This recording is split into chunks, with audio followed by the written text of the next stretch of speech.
對，大家早晨啊，咁依家真係都幾早下，咁就朝頭早6點啦，咁啱啱先搞掂啲嘢，就都想同大家講下馬仔咁啦。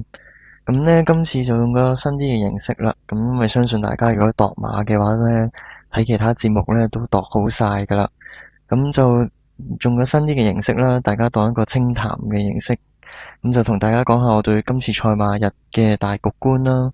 咁大家可以食住早餐做住運動咁樣就可以聽住咁樣啦。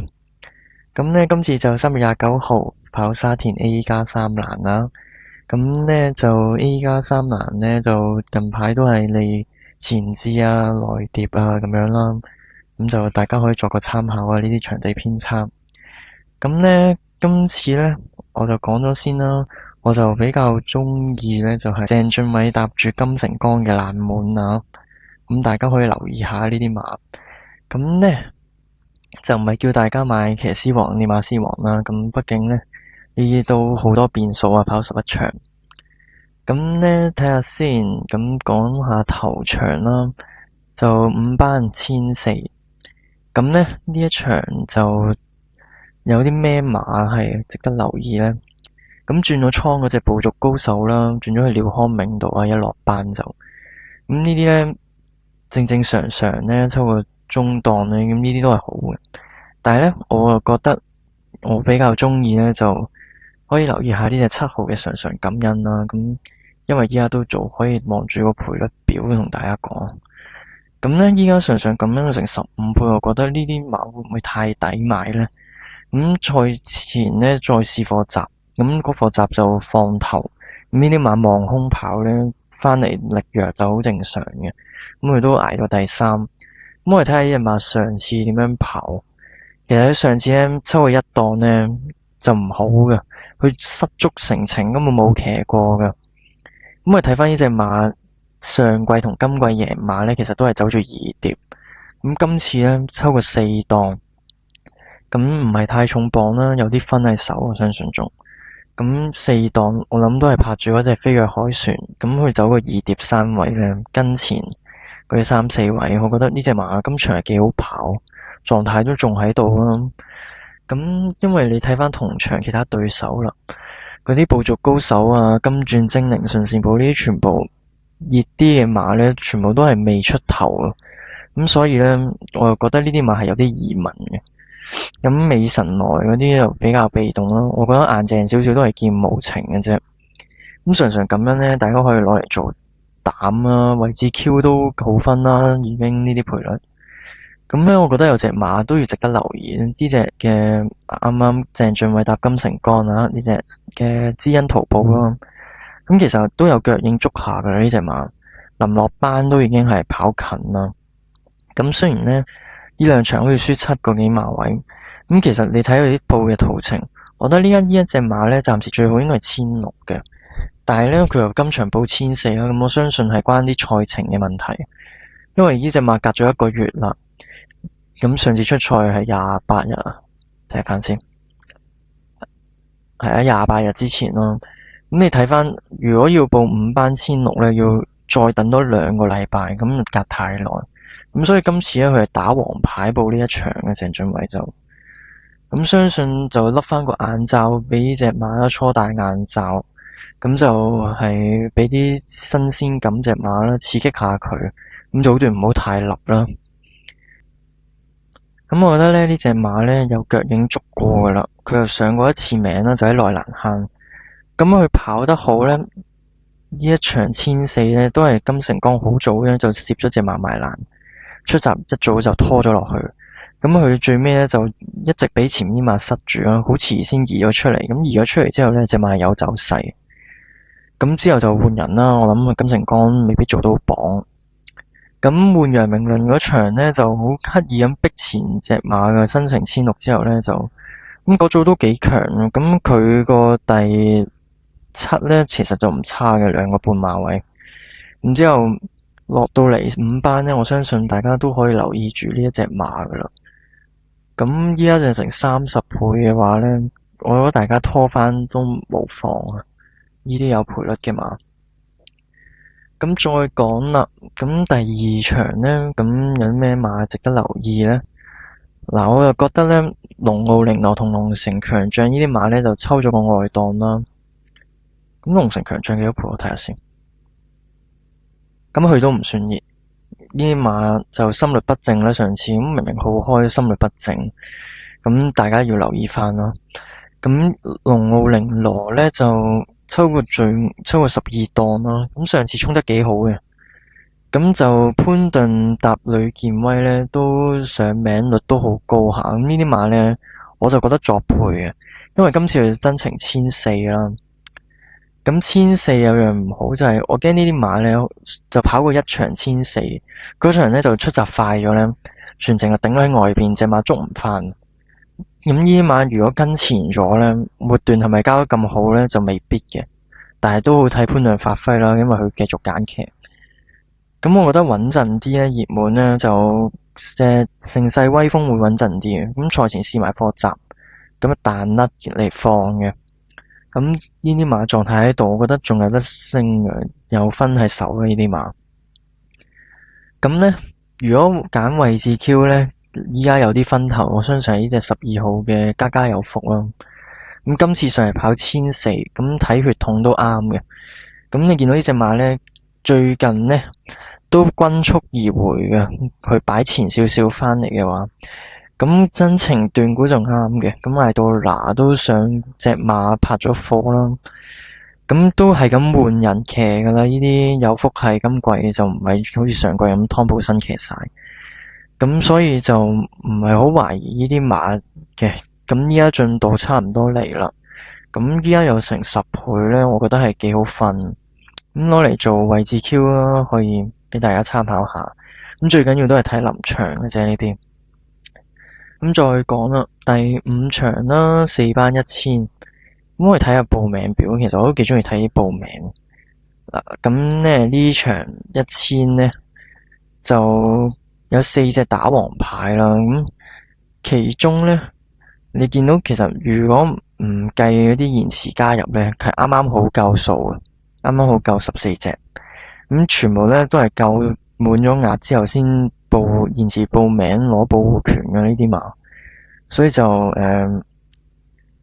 打王牌嘅馬咧，大家可以留意下，留意多啲啦。咁我咧呢場我比較留意咧就嗰啲領航多福啦，咁又係金城江搭住鄭俊偉。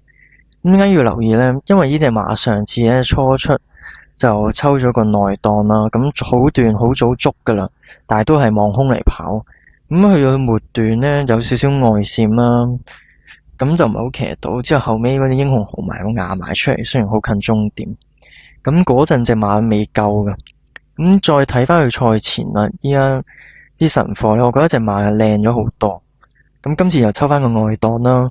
咁未必話貼到欄，但係你見呢隻馬試閘，其實係可以跟到喺前少少嗰啲5、6位，相信就唔使留咁後。上次都好早撻嘅隻馬要，咁所以如果可以跟前少少呢，我覺得呢啲馬有一次出賽經驗，咁都總好過好多都係初出嘅馬啦。嗱，咁講下嗰啲熱門啦，咁大愛無疆啊、佐治傳奇呢啲咧，我就覺得如果冇嘢嘅話呢。呢啲馬係唔會需要縮翻落嚟1000，咁大愛無疆亦都見到佢孭頂磅嘅話咧，呢隻馬係會唔係好交到一個走勢啦，咁得個近字，咁我就唔係好放心嘅呢啲馬熱門。咁再睇下日出東方啦，呢3歲馬贏完啦，依家孭個重磅，係咪每一隻馬都可以得呢？咁今季都好多例子啦，3歲馬贏完之後孭個重磅就會失準啦，下一鋪。咁所以我係會有少少戒心嘅呢啲。咁仲有2隻初出，阿蔡同希斯嗰2隻啦，布文潘頓騎。咁就話阿蔡啲馬咧初出唔使太好狀態都會可以走近，但係咧就都係有啲戒心啦，尤其抽個內檔啦。咁潘頓嗰隻天外富天咧都比較搶口啊，即係急少少啦，暫時都。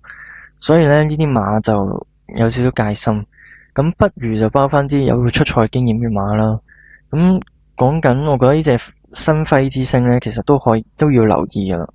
因為呢隻咧我哋睇下告東尼今次嘅報名啦，都幾得意啊！新輝之星咧，佢打黃牌嘅，同埋劍無情啦，5班嗰隻。咁劍無情就贏開打黃牌啦，因為新輝之星上次入 Q 噶啦。咁其實近咗2場，咁你見到佢冇打黃牌其他場次啦，即係嗰1400拆組咧，佢絕對係可以打黃牌，但係佢就打咗落呢場1000啦。咁其實唔使打黃牌都出到。咁再扯啦，你睇埋依家個賠率10倍左右，我覺得呢啲馬咧有落飛空間嘅。咁告東尼如果要去嘅話咧，臨場落飛呢啲係都啱告東尼嘅手法噶。咁我就留意呢2隻啦。咁啊，再睇下有啲咩咧？4班1400第6場。咁呢場咧，我係講一隻嘅啫，都係金城江嘅左騎啦。咁一馬上型咧，咁你睇翻啦，佢上季咧就爆冷跑第4，再爆冷入次 Q 之後咧，隻馬又完全唔得，咁就有啲健康問題嘅。咁依家睇翻啦，呢2場咧上咗1400，咁一次就大後上，一次就跟前，我覺得2場都跑得唔差。咁再睇埋啲晨操咧，其實正常翻啊啲操練。咁可能之前咧就會操完隔一日咧就得游水，之後再繼續操。咁我依家咧正常啦操練，咁就配金城江嘅話咧，就嗰次就跑得最近嗰次咧就係夾金城江噶啦。咁所以冇問題嘅，夾過嘅隻馬就，咁就搏呢啲馬咧，依家減咗好多分。講緊上名上季3班66分，依家都減到49分，咁一定有啲水位喺度。咁你睇翻同場啦，佢啲8位多贏呢，抽到大外檔，我覺得呢啲馬呢未得嘅，依家都仲咁線路萬里啦，正正常常嘅呢啲馬就，但係呢，你話呢啲馬呢孭翻個重磅啦，咁你4班見到佢孭重磅嗰幾場呢，好難贏。咁依家就隻馬好準啦，咁拖點都係拖嘅呢啲要，但係就孭個重磅熱門呢，咁又好似可以挑戰下。咁男神呢啲馬呢，今次叫做抽翻個中檔啦，6檔應該好跑啲嘅。咁最大對手我諗係呢一隻咯，咁就叫做呢幾場都跑得好蝕嘅呢隻就，咁呢啲範圍包翻啦。咁呢隻勁勇黃區呢，就抽個外檔嗱，佢1002泥地呢就好明顯慢腳，咁上1004可能啱啲，但係你睇翻佢血統呢，就泥地我覺得會好好多咯。咁轉草地咁呢啲大家小心啲咯。依家幾多倍啊？依家就16倍，咁冷門大家自己諗啦。咁咧，其餘咧爆竹咧呢啲馬健康有啲問題，操練都有啲問題，咁大家就留意翻咯。我覺得仲有隻真旺啦，咁真旺呢啲正正常常啦，但係咧就都好難跑。我覺得呢啲馬嗰段力咧，你要走得好啱咯。咁啊叫做魏少禮跑過一場近，咁我就覺得嗱，呢啲馬 Q 都未入過，咁如果太熱咧就小心啲。雖然話賀賢魏少禮咧都有手馬喎今日。咁如果以直播率嚟講咧，我就覺得依家馬上贏咧有13倍，咁臨場落少少飛呢啲馬都係好搏㗎。咁最後啦，就講多場啦。呢一個嘅3班就1400米第8場。咁咧呢場極上沙龍，我相信熱透㗎啦，臨場都會。咁所以其他馬咧就反應得比較難落啦。咁我哋睇下先。嗱，我想留意咧就係呢隻11號嘅加州熱浪咯。咁依家有咁好分10幾倍、15倍、3.9倍皮。咁呢啲馬值得留意就係佢上場跑得好蝕㗎。佢上名咧係好蝕嘅上名嚟。佢全程咧就前面時時歡欣就撳到好慢。咁嗰時歡欣上3班，上2班都照贏啦。綠野飛馳咁再出又係入 Q 嘅呢啲馬。咁所以佢個第3咧，雖然話後邊啲馬未必太強，但係咧佢全程走住個4碟蝕慢步速，係全程4碟嘅，根本就蝕到嘔嘅。咁就算慢步速都係咁講啦。咁跑第4，佢影贏嗰隻身力好咧，就貼欄嘅，貼欄慳晒嘅第4。咁所以我覺得依加州熱浪呢，兩場都跑得近嘅1400有。嗰場抽內檔艾杜拿呢，咁啊慳住嚟跑，咁嗰場就入 Q 啦，僅僅輸俾超型赤兔。咁賽事水準係有咯，我覺得呢啲馬擺喺度，所以就唔差嘅呢啲馬啲水準。我相信臨場都會落飛啊。咁佢今次抽咩檔？抽一檔，咁未採取翻嗰啲首5、6位嗰啲嘅跑法。咁如果壓到出嚟嘅話呢，我覺得呢一隻都喺呢度係幾惡嘅馬。咁懶腳呢，可以留意埋嗰隻嘅愛馬森啦。咁又係鄭俊偉嘅。咁呢啲馬呢，上次初出嗰場1200呢，咁就留後啦，就拍住嗰隻健康快車上。咁佢就唔係話衝得好好，叫均速少少啦。咁隻馬未夠嗰陣，咁依家呢隻馬外觀呢靚咗少少咯。咁走規呢未話太好啦，但係呢啲馬有質係新。咁依家有直播率咯，我覺得呢啲上1400啦，今場血統上呢1400度，你話進度夠未呢？未知。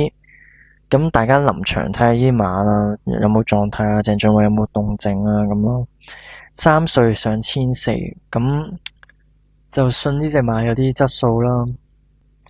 咁外馬係出晒2隻啦，今次就咁可以拖下啦呢啲馬。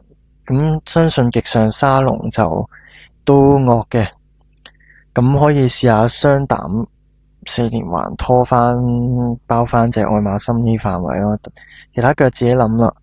因為我就覺得呢，依一熱啲呢，一身好彩呢，就驚呢啲馬斷咗纜呢，上去就跑咗場4歲賽之後呢 upset 咗隻馬跑長咗，咁落翻嚟1400呢，會唔會斷纜呢？未必太過樂觀咯，但係馬相信個態仲喺度嘅，咁大家就臨場拖翻啦，呢啲睇下。